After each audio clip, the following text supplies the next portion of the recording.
तो क्या सीरिया में एक नया वॉर जोन देखा जा रहा है? इसी पर बातचीत के लिए हमारे साथ मौजूद हैं बहुत ही खास मेहमान। चलिए उनसे आपका तारुफ करवा देते हैं। हमारे साथ मौजूद हैं ग्रुप कैप्टन यूके देवनाथ जी, डिफेंस और स्ट्रैटेजिक एक्सपर्ट हैं। यूके देवनाथ जी, बहुत इस्तकबाल करेंगे आपका अपनी इस बेहद खास पेशकश में।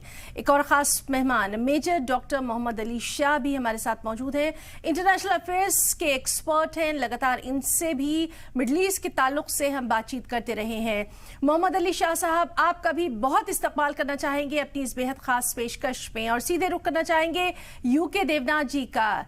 यूके देवनाथ जी, एक जंग की आहट फिर से सुनाई दे रही है और कहीं ना कहीं अब तुर्की और इजराइल आमने सामने नजर आ रहे हैं। एज एन डिफेंस एक्सपर्ट, किस तरह से देखेंगे आप इस नए वॉर जोन को?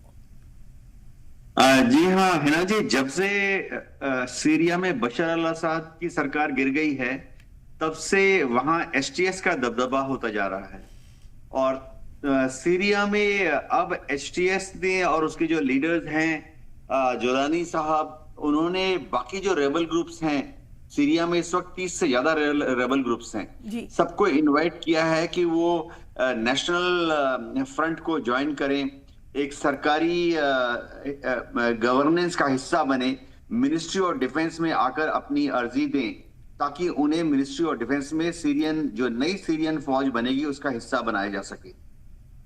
लेकिन इसके तहत दो चीजें हो रही हैं। एक तो इजराइल जो है वो लगातार इस खतरे को भांप रहा है कि हो सकता है कि भविष्य में एक दिन एचटीएस या कोई दूसरा रेबल ग्रुप दमिश्क से इजराइल की तरफ कूच कर दे, गोलान हाइट्स की तरफ कूच कर दे, माउंट सरमन को वापस लेने की कोशिश शुरू कर दे। ऐसे में इजराइल ने गोलान हाइट्स से आगे बढ़ते हुए एक 40 किलोमीटर चौड़ा बफर जोन दमिश्क की तरफ बना लिया है। इजराइल के इस बफर जोन के बनने से तुर्की काफी परेशान है, क्योंकि तुर्की चाहता है कि जो नया सीरिया बनेगा उस पर तुर्की का ही इन्फ्लुएंस रहे। गौरतलब बात है कि एचटीएस, जिसको शुरुआती दिनों में एलेपो के आसपास वाले एरिया में तुर्की ने ही पाला पोसा था, तुर्की चाहता है कि एचटीएस और जो दूसरे तुर्की समर्थित रेबल ग्रुप हैं उनकी मदद से तुर्की सीरिया को अपने स्फीयर ऑफ इन्फ्लुएंस में रखना चाहता है। तो इसमें दिक्कत क्या आ रही है? दिक्कत ये आ रही है कि तुर्की का जो 1/3 हिस्सा है, करीबन 40% एरिया जो है, जो कि उत्तर में है या पूरब में है, वो कुर्दिस्तान के लड़ाकों के हाथों में है। कुर्दिस्तान में इस वक्त कम से कम 6 या 7 रेबल ग्रुप हैं जो कि दमिश्क के कंट्रोल के बाहर हैं। इनमें से कुछ लोगों को इराक समर्थन करता है, इनमें से कुछ रेबल ग्रुप को ईरान समर्थन करता है।